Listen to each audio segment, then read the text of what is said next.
Bismillahirrahmanirrahim. Assalamualaikum warahmatullahi wabarakatuh. Alhamdulillahirabbil alamin. Wa bihi nasta'in wala umurud dunya waddin wala haula wala quwwata illa billahil aliyyil azim. Allahumma shalli wa sallim ala hadzal nabiyil karim wa ala alihi wa sahbihi ajma'in. Amma ba'd. Wa qala azza wa jalla fi kitabihil aziz, a'udzu billahi minasyaitonir rajim. Bismillahirrahmanirrahim. Alam nashrah laka sadraka wa wada'na anka wizraka alladhi anqadha dhahrak wa rafa'na laka dhikrak fa inna ma'al usri yusran inna ma'al usri yusra fa idza faraghta fansab wa ila rabbika farghab. Shadaqallahul azim. Saudara-saudara sekalian, kaum muslimin dan muslimat, anak-anak muda yang dirahmati Allah,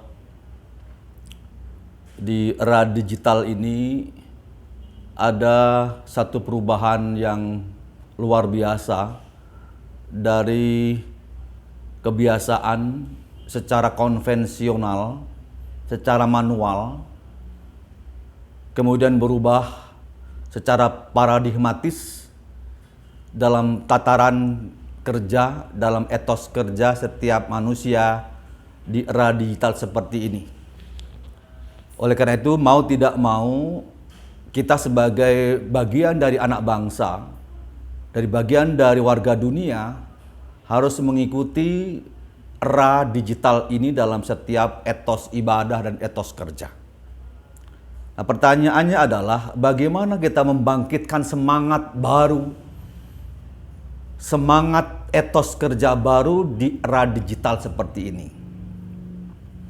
Yang pertama yang perlu kita jadikan fondasi tentu adalah etos kerja yang berorientasi pada akidah Islam. Orientasi akidah ini tentu menjadi fondasi awal bagaimanapun perubahan sejarah, perubahan teknologi, perubahan cara hidup manusia, silakan berubah sesuai dengan perkembangan zaman. Tetapi akidah Islam tentu menjadi bagian dari fondasi awal yang menjadi orientasi awal kita. Orientasi akidah adalah orientasi tauhid, hidup tauhid. Jadi makna hidup tauhid dalam etos kerja tentu harus dijadikan satu basis awal bagaimana orientasi tauhid itu menjadi bagian dari etos kerja seorang muslim.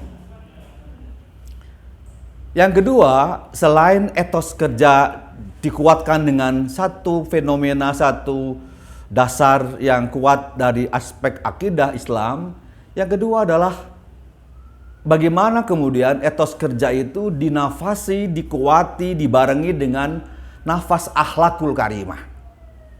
Bagaimanapun di era digital ini, akhlakul karimah harus menjadi komandan, menjadi panglima. Panglima yang harus dipegang teguh bagi setiap anak muda, bagi setiap orang, jangan sampai goyah sedikit pun. Rasulullah sebagai uswatun hasanah, itu akhlaknya luar biasa. Jadi kita sekarang di era digital, meskipun perubahan digital luar biasa, akhlakul karimah tetap dijaga. Saudara tahu bagaimana terjadinya fenomena di dunia sosmed, sosial media dewasa ini. Baik di bidang ekonomi, di bidang entertain, di bidang macam-macam yang diikuti manusia, bahkan di dunia keagamaan. Kita tahu juga ada beberapa orang bahkan mungkin berlabel ustadz yang kemudian tergelincir di dunia digital seperti ini dengan berbagai manifestasi kehidupan etos ekonominya, mungkin berdalih bersedekah atau berdalih ekonomi Islam dan seterusnya, tapi ujung-ujungnya tidak memiliki etos tauhid yang baik karena implikasi negatifnya luar biasa banyak kepada jamaah yang lain.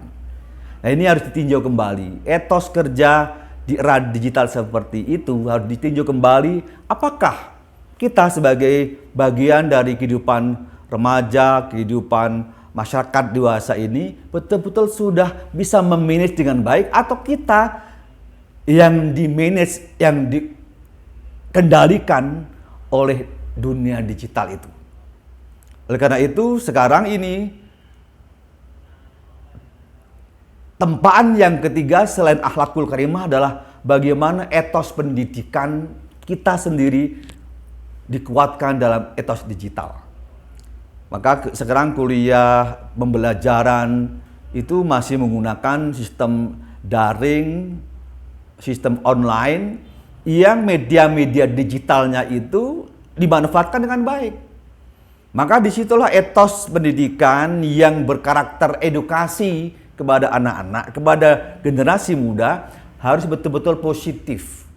Filter-filter positif dalam dunia digital itu akan meningkatkan etos kerja yang baik, dan implikasi kerjanya kan dirasakan orang, akan dinikmati orang kalau dia memiliki etos kerja yang baik dengan dunia digital yang dimilikinya dengan manajemen yang baik.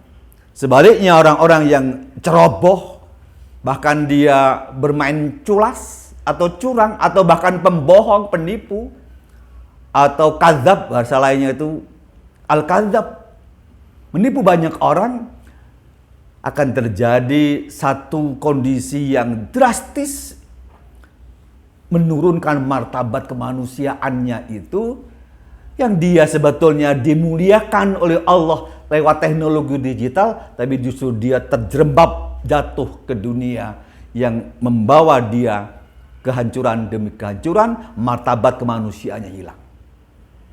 Nah, saudara sekalian, itulah sebabnya di era digital ini, selain beberapa dasar fondasi tadi, akidah, akhlak, etos pendidikan yang kuat, semangat kerja, semangat etos kerja di era digital ini harus betul-betul menggunakan satu metodologi seleksi dan filter yang baik. Anak-anak mahasiswa, anak-anak remaja dewasa ini yang canggih, cerdas menggunakan teknologi digital dengan baik, dia akan memiliki peluang besar, bahkan dia berbisnis luar biasa hasilnya. Kalau etos kerja itu dinafasnya dengan digital yang positif, yang memang menggunakan jalur-jalur berpola pada profesi-profesi yang luar biasa. Sesuai dengan kompetensinya, sesuai dengan profesinya, sesuai dengan track record pekerjaannya, maka etos kerja seperti itu tidak diragukan lagi akan menghasilkan satu proses dan hasil yang maksimal, membawa perubahan demi perubahan dan meningkatkan derajat kemanusiaannya. Bahkan yang semula ketakwaannya rendah, insya Allah semakin takwa, semakin takwa, semakin takwa, dan membawa kepada martabat kemanusiaan. Insya Allah dengan izin Allah kita akan dimudahkan jalan-jalan itu mencapai menjadi bagian dari manusia yang cerdas hatinya, cerdas otaknya, memanfaatkan digital dengan sebaik-baiknya. Demikian saya kira sedikit tips bagaimana kita mensikapi dan meningkatkan etos kerja di era digital seperti ini.